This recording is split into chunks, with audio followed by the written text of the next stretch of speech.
Hello दोस्तों, आज की कहानी है अय्याज जिस्म का भाग 32। चित्रा राजपूत, सुंदर, स्मार्ट, हल्का सा उभरा हुआ पेट, चौथा पूरा होंगे, पांचवा प्रवेश कर चुका था। साड़ी में उसका पेट का उभरा हुआ भाग बहुत सुंदर और आकर्षक लग रहा था। हाथ में मेडिकल पर्चियां और कुछ रिपोर्ट्स लेकर लाइन में दूसरी महिला के साथ बैठी हुई थी। चित्रा इस मैडम उसके माहवारी की तारीख के हिसाब से जब तीसरा पूरा होकर चौथा लग रहा था उस वक्त आई थी। उस वक्त मैडम ने सोनोग्राफी करवाकर अगले महीने आने को कहा था और हॉस्पिटल आने के सप्ताह में खून और पेशाब जांच भी कराकर रिपोर्ट लाने को कही थी।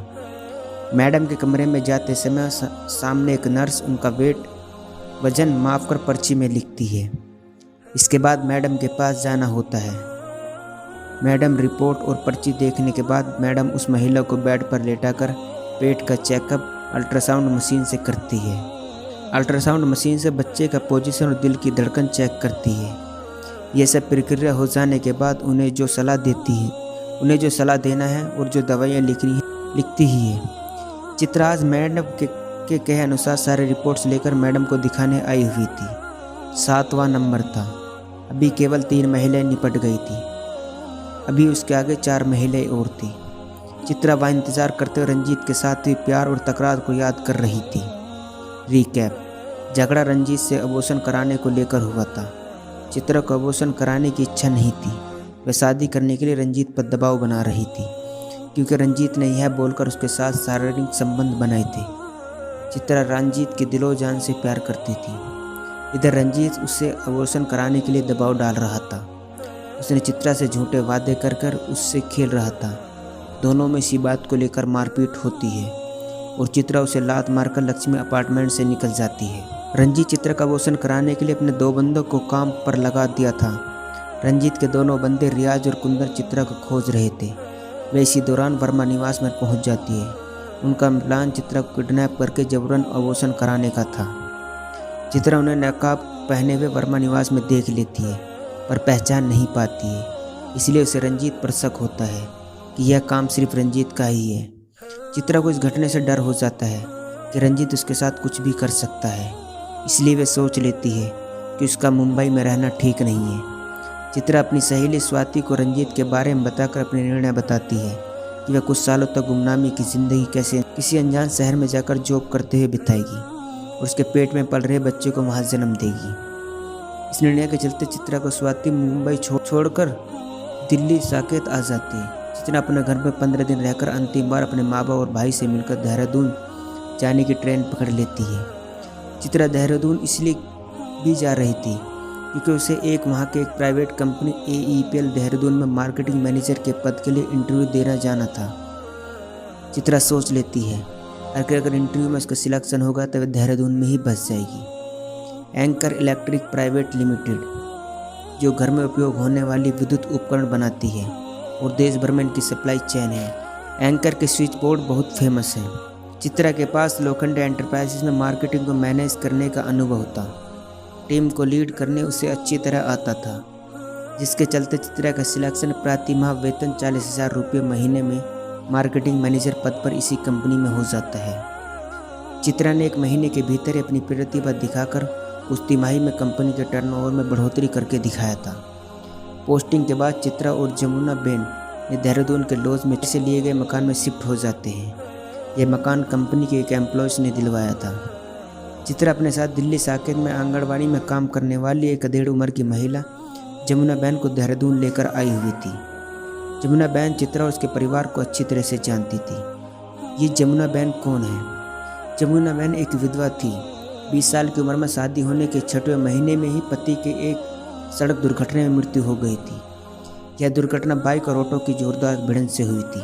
पति सड़क पर ही स्पॉट डेथ हो जाता है। उस बाइक में जमुना बेन भी अपने पति के साथ बैठी हुई थी। जमुना बेन उस वक्त प्रेग्नेंट थी। 4था महीना चल रहा था। पेट में चोट पहुंचने से ब्लीडिंग स्टार्ट हो जाती है और हॉस्पिटल में डॉक्टर उसकी हालत देखकर उसके घर वालों को बताकर तुरंत जमुना बेन का DNC कर देते हैं। इस घटना में भरी जवानी में जमुना बेन की पूरी जिंदगी बदल कर रख दी थी। जमुना बेन गुजराती परिवार से थी।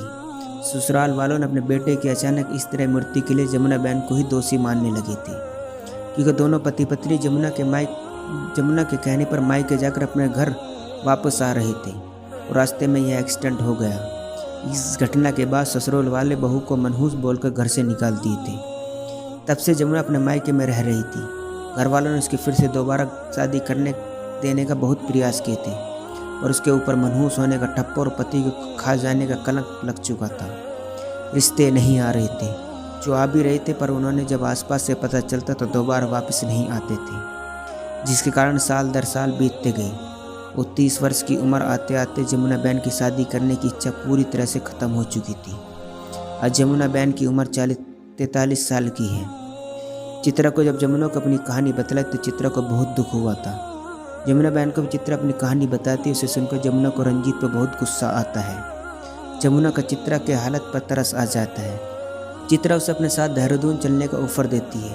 वह तुरंत मान जाती है। चित्रा और जमुना का दिल मिल चुके थे। चित्रा उसे आंगनवाड़ी में मिल रही सैलरी से ज़्यादा सैलरी देने का आश्वासन देती है। आंगनवाड़ी में उसे 5,000 रुपये महीना मिलता था।